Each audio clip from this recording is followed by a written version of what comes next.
Yeah, I revisited some old clips just because it just fascinates me how much people hate that movie and how much I still hate that movie.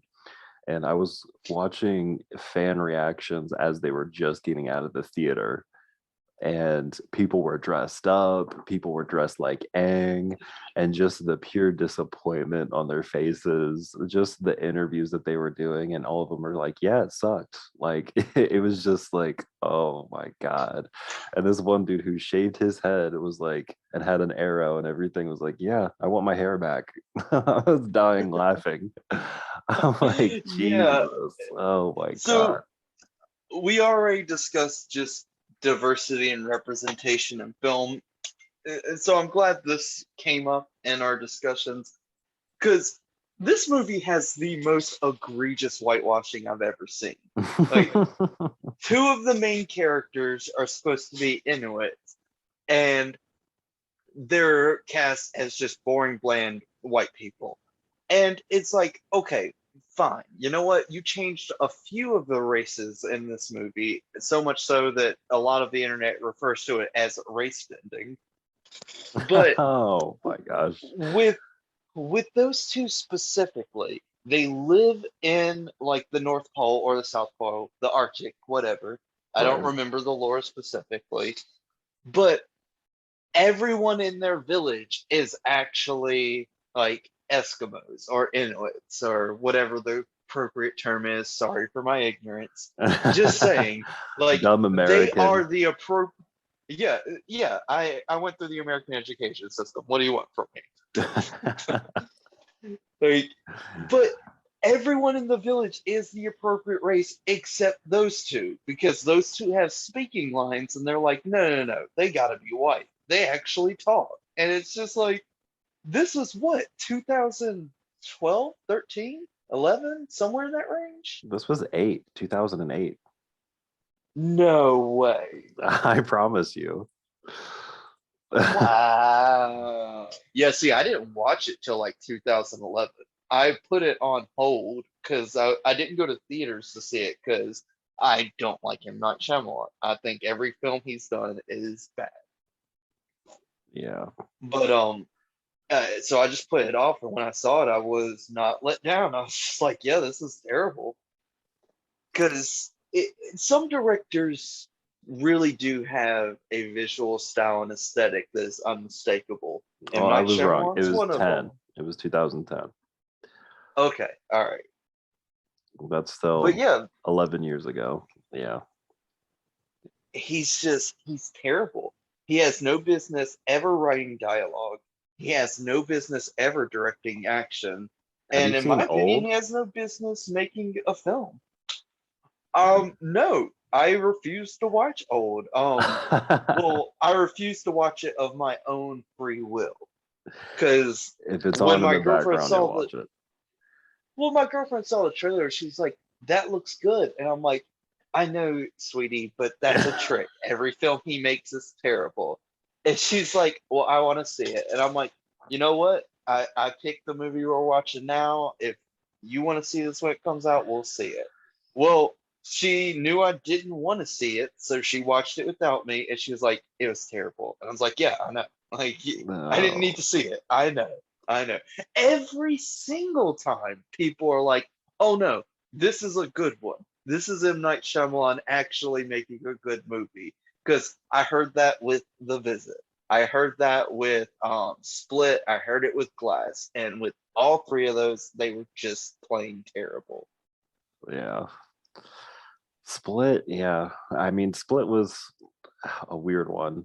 And the fact that they just incorporated it out of nowhere into that trilogy was kind of weird. Um, and my, Apparently, he wanted to do that from the beginning, and the studios just didn't support it. yeah, yeah. I mean, I believe the nonsense. But what was the one? Oh, The Village. I hate that one.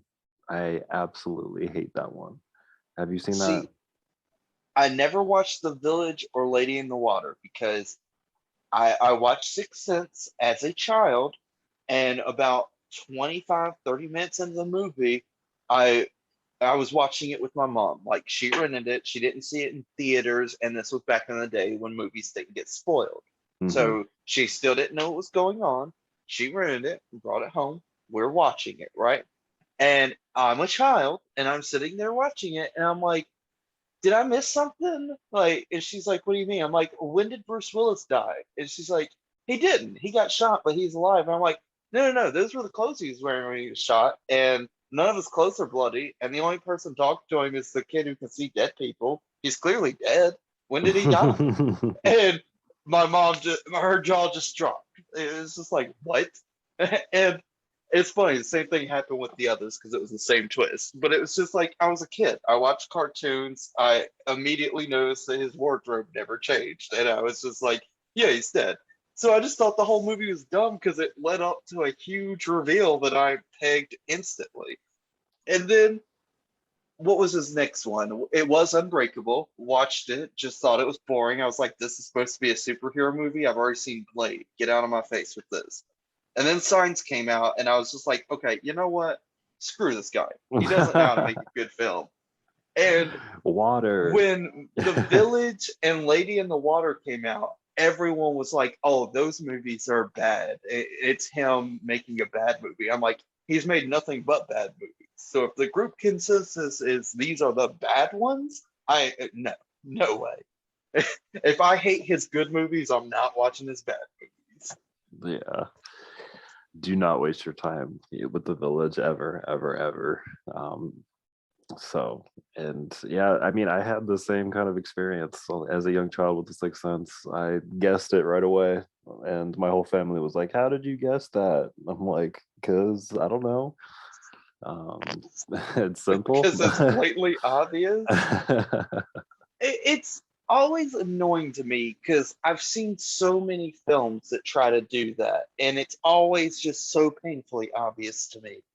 I just for once want to see a film where we know they're dead and Mhm. they don't know it. Like, stop Right. trying to act like it's a huge revelation when it turns out the people who are clearly dead are dead. You know, it's never Well, fooled me in anything.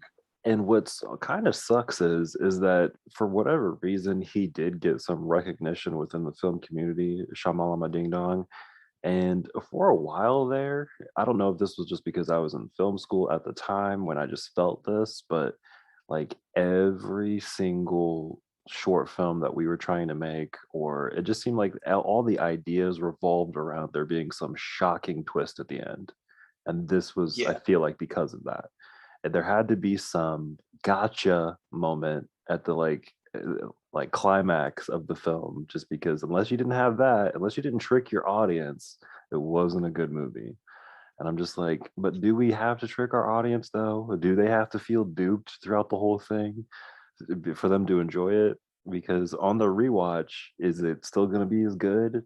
Like, I don't know. and see, that's how you measure whether or not a twist is worth it.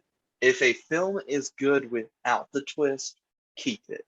If a film is not, And get rid of revolves it. around it, yeah. Yeah, Which most of his it's films revolve around the big gotcha at the end, which is right. stupid.